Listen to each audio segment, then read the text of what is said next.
Sounds good. Okay. And did you want to look at the questions before? Okay. Well, yeah, so this is just going to be kind of an informal conversation talking about the financial crisis, to see if you can like enlighten us even anymore. So, And if not, you can just play The Big Short, and Right. everyone can watch that, and we'll be good. right, which I actually haven't watched that, but my friend has, and so It's surprisingly accurate. it is. Okay. I mean, it's obviously Hollywood dramatized a little bit, Mhm. but the general principles and things they put out are pretty good. Yeah, they don't misrepresent anything. They skip over some stuff. They squeeze some stuff together to make it fit the time. But it's actually a pretty good movie. Right. So when you say they skip over some stuff and squeeze some stuff together, I guess the first thing I think of were the causes for the financial crisis. Mhm. So could you maybe give us a few? I know a lot of it was like houses and taking loans on that. Sure. But was that the only cause? And were you, at the time, were you still on Wall Street? What were you doing? And did you foresee any of that?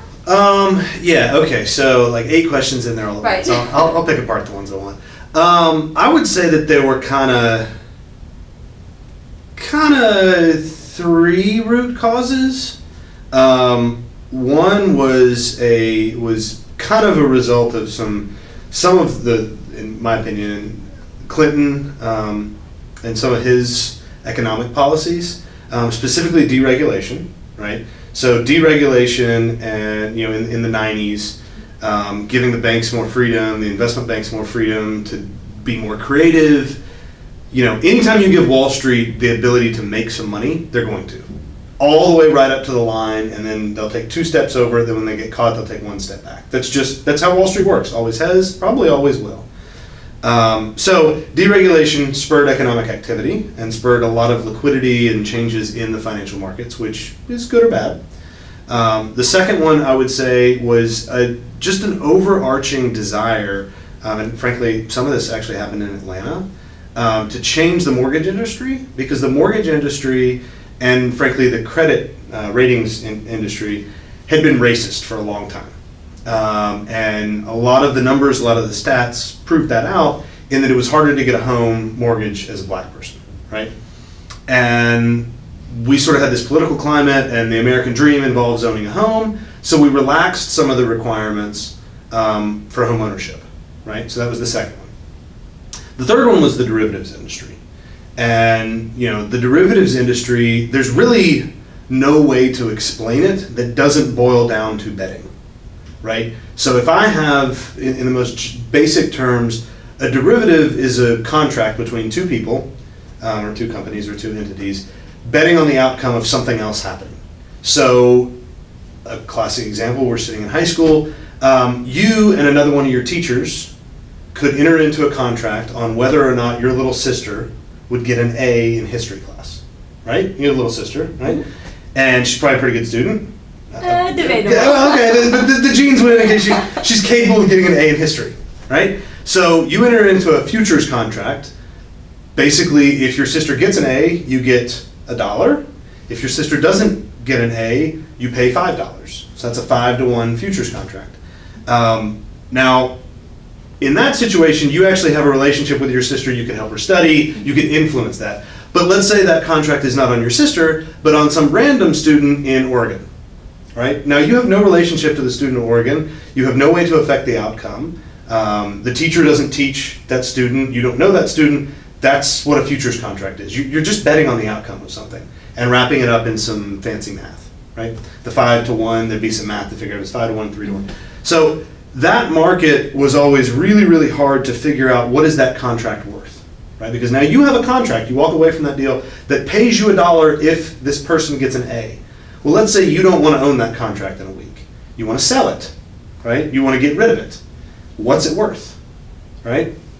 Really hard to figure out because there's so many, well, is it this, is it that? So one of the developments that happened that led to the boom and the growth and the creation of the derivatives market, the futures contract, the options contracts, all of those, was Black-Scholes model, the Black-Scholes theory, Black-Scholes pricing model. And it's pretty complicated. The math is very esoteric, but it basically boils down to you can price options with that math. It was pretty, I think there were a couple of Pulitzer Prizes, Nobel Prizes for it.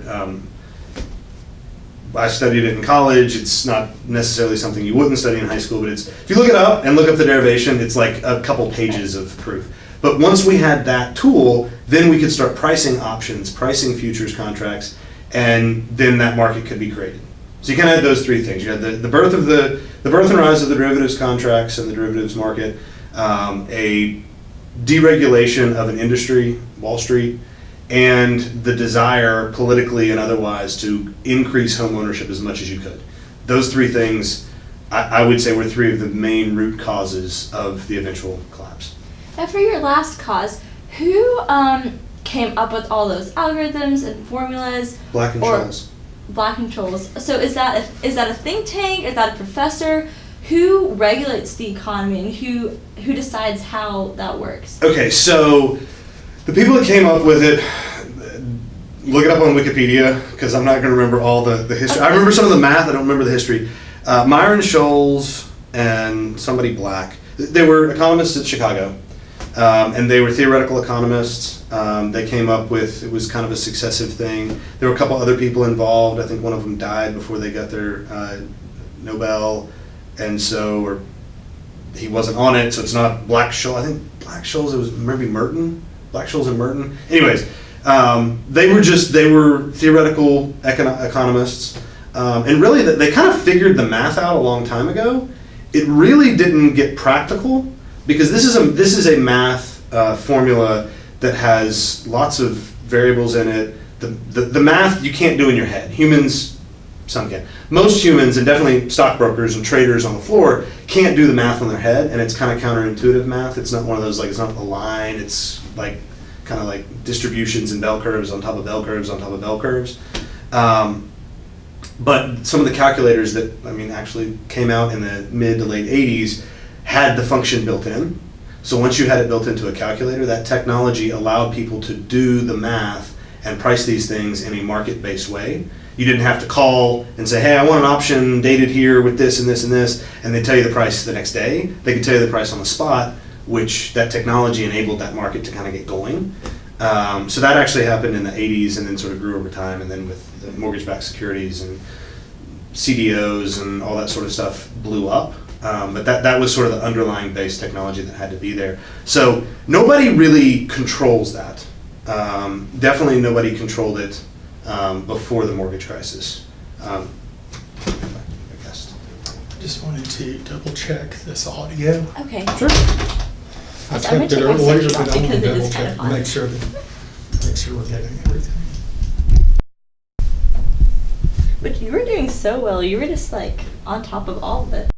I actually remember college. It's good. College got really interesting classes I cared about, Right. and I enjoyed a lot of this stuff. If you ask me about Russian literature in the 1800s, I'm not going to remember much. Just didn't really. Right. Did you think that taking those classes added to your liberal arts curriculum, or it helped you critically, like, to hone your critical thinking skills, or is that just possibly an excuse that the humanities give us? I And this is am. not on film, so you can be like completely. No, I'm pretty sure it's still rolling, but that's fine. Oh, okay. Well, no.